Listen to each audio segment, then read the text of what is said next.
நடிகர் விஜய் வெற்றிக்கலை விஜய் இந்த மாணவர்களுக்கு பரிசு வழங்கினாங்க, முதலிடம் பெற்றாங்க. அப்போ தமிழகத்தில் தலைவர்கள் சிறந்த தலைவர்கள் இல்லை.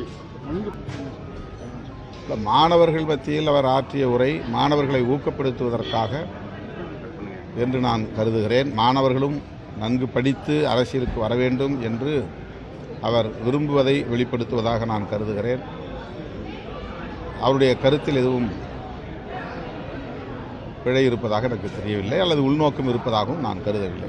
கள்ளச்சாராய விபத்தில் கள்ளச்சாராய சாப்பிட்டு இறந்தவங்களுக்கு 10 லட்ச ரூபா கொடுக்குற தமிழக அரசு சிவகாசி வெடி விபத்திலே பந்துவார்பட்டியில் நடந்த வெடி விபத்திலே பாதிக்கப்பட்ட 4 குடும்பத்தினருக்கும் தலா 10 லட்சம் ரூபாய் இழப்பீடு வழங்க வேண்டும் என்று விடுதலை சிறுத்தைகள் கட்சியின் சார்பிலே தமிழக அரசுக்கு நான் வேண்டுகோள் விடுக்கிறேன்.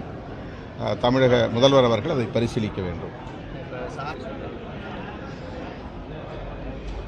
காந்தியடிகள் கல்லு உட்பட எந்த மதுவும் கூடாது என்றுதான் வலியுறுத்தினார்.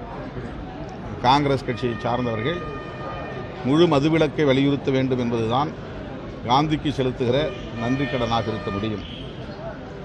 கள்ளுக்கடையை திறப்பது ஒரு கோரிக்கையாக தமிழ்நாட்டிலே கள்ளு உற்பத்தியாளர்கள் தரப்பிலே வைக்கப்படுகிறது. முதலில் அரசு மதுபான கடைகளை மூடுவதற்கு அரசு முன்வர வேண்டும். அதுதான் முக்கியமான கோரிக்கை, முதன்மையான கோரிக்கை.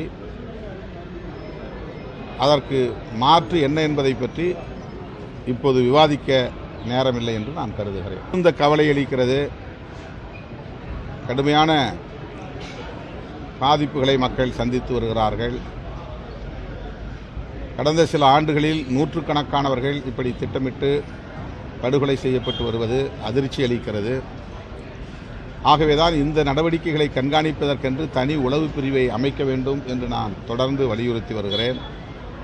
எப்படி தீவிரவாத நடவடிக்கைகளை கண்காணிப்பதற்கென்று கியூ பிரான்ச் என்ற ஒரு தனி உளவு பிரிவு இருக்கிறதோ, அதைப்போல சாதி மதத்தின் பெயரால் நடக்கிற வன்முறைகளை, ஆணவ படுகொலைகளை, சாதிய வன்கொடுமைகளை கண்காணிப்பதற்கு, முன்கூட்டியே அதை தடுப்பதற்கு சிறப்பான பயிற்சி பெற்ற உளவுத்துறை தேவைப்படுகிறது.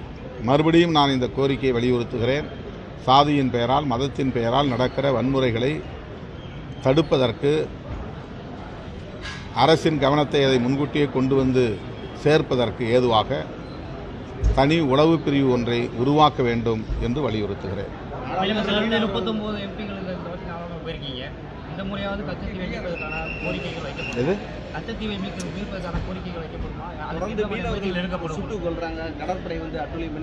அரசு அதை எதிர்க்கட்சிகளின் கோரிக்கைகள் எதையுமே பொருட்படுத்துவதில்லை. எந்த கோரிக்கையை முன்வைத்தாலும் அந்த கோரிக்கைகளை அவர்கள் ஒரு பொருட்டாக கருதுவதில்லை.